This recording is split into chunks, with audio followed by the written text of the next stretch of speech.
भाजपा महाराष्ट्र राज्य अल्पसंख्याक मोर्चाचे प्रदेश सचिव फारुखभाई जमादार यांच्या कार्यालयास लिंगायत समाजाचे अध्यक्ष इचलकरंजीचे नगरसेवक संजय तेलनाडे यांनी सदिच्छा भेट दिली। यावेळी सांगली, मिरज आणि कुपवाड महानगरपालिकेच्या महिला आणि बालकल्याण सभापती सौ बानू मुसा जमादार उपस्थित होत्या। भेटीदरम्यान लिंगायत समाजाच्या विविध मागण्या, सामाजिक प्रश्न आणि विकासात्मक विषयांवर सविस्तर चर्चा करण्यात आली। यावेळी सभापती सौ बानू मुसा जमादार यांनी लिंगायत समाजाच्या न्याय मागण्यांना आपला ठाम पाठिंबा व्यक्त करत त्या मागण्या भारतीय जनता पक्षाच्या वरिष्ठ नेतृत्वापर्यंत पोहोचून त्यासाठी आवश्यक तो पाठपुरावा करण्याचे आश्वासन दिले।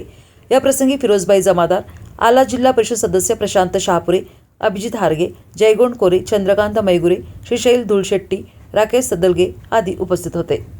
महात्मा बसवेश्वर आर्थिक विकास महामंडळाची स्थापना ज्यावेळेला करण्यात आली त्यावेळेला जी त्यामध्ये जाचक जी घातलेली की ओबीसीची ती जाचक तुम्हाला सांगतो शिथिल करून सरसकट लिंगायत समाजाला त्याचा लाभ मिळावा म्हणून 9 तारखेला जे आंदोलन आम्ही ज्या ठिकाणी साखळी उपोषणाने जे चालू केलेलं आहे त्या ठिकाणी प्रत्येक गावोगावी जाऊन प्रत्येकाच्या गाठीभेटी घेऊन समाज बांधवांना एकत्रित करतोय आणि 9 तारखेच्या आंदोलनासाठी तुम्हाला सांगतो तिथं लाखोच्या संख्येने पूर्ण लिंगायत समाज 2-4 जिल्ह्यातून म्हणा की 35 जिल्ह्यात टोटलमध्ये आमचा समाज जास्त मोठ्या प्रमाणामध्ये आहे। सगळ्यांनाच आम्ही त्या ठिकाणी बोलवलेलं आहे, पण जास्तीत जास्त लोक त्या ठिकाणी आपल्याला पाठिंबा देण्यासाठी येतील। आज मिरज मिरज या दोन्ही ठिकाणी जाऊन प्रत्येकाच्या गाठीभेटी वगैरे घेतलेल्या आहे।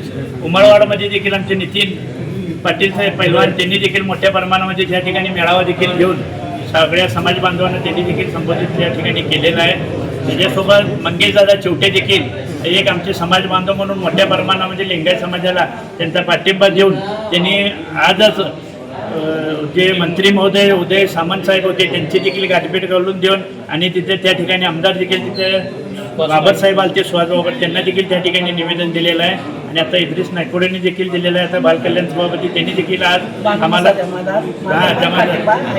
त्यांनी देखील आता मोठ्या प्रमाणामध्ये पाठिंबा दिलेला आहे आणि आता वाढता पाठिंबा बघून आज मला वाटते की 100% ज्या आमच्या मागण्या आहेत त्या मागण्या प्रशासन 100% आम्हाला देतात।